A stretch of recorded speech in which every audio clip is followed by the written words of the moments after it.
Everybody asking how we doing, say we good. Don't need no one to tell me how to live just like they would. It ain't their business, but they in it, I don't know why. Revolved around my life after I found another. Assalamualaikum warahmatullahi wabarakatuh. Baik, di sini saya akan menjelaskan mengenai farmakokinetik dari obat amlodipin, di mana farmakokinetik itu sendiri adalah studi tentang bagaimana tubuh mengubah atau mempengaruhi suatu obat. Hal ini di mana umumnya melalui 4 fase yang di mana dijelaskan dengan akronim ADME, di mana ADME adalah singkatan dari penyerapan, distribusi, metabolisme, dan ekskresi. Farmakokinetik dari obat amlodipin, di mana amlodipin adalah antagonis kalsium dihidropiridin dengan izin rendah, laju eliminasi yang lambat, waktu paruh eliminasi 40 sampai 60 jam, memberikan beberapa karakteristik farmakokinetik yang dimana yang tidak terlihat pada obat antagonis kalsium lainnya, di mana obat ini memiliki bioavailabilitas oral yang tinggi 60-80% dan terakumulasi hingga stabil dengan pemberian sekali sehari selama 1-2 minggu.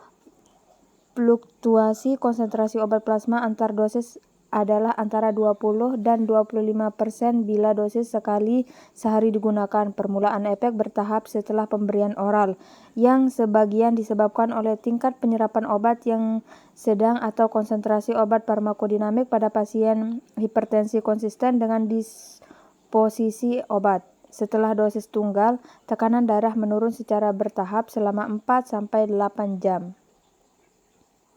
Tidak ada perubahan detak jantung yang dicatat setelah pemberian dosis karena permulaan secara bertahap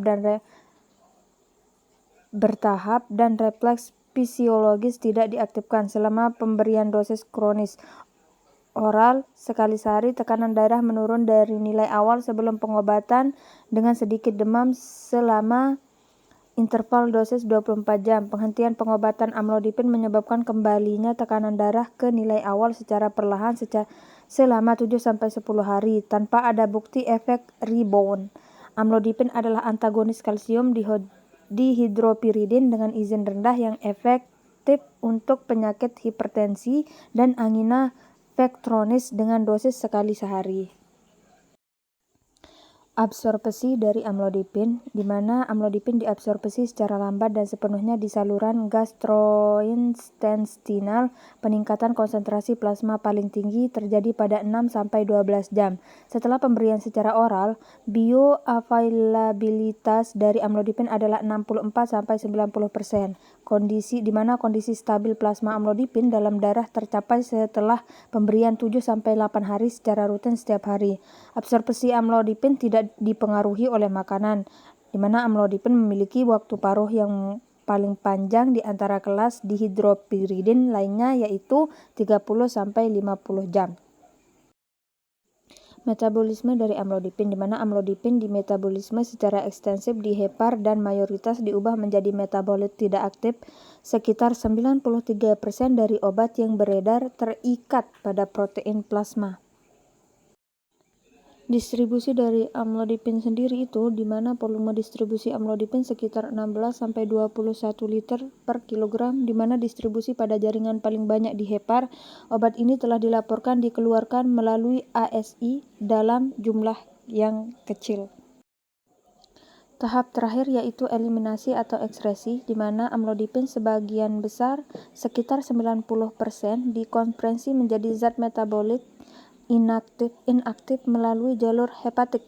Telah dilaporkan bahwa 10% zat induk dan 60% metabolitnya ditemukan di urin.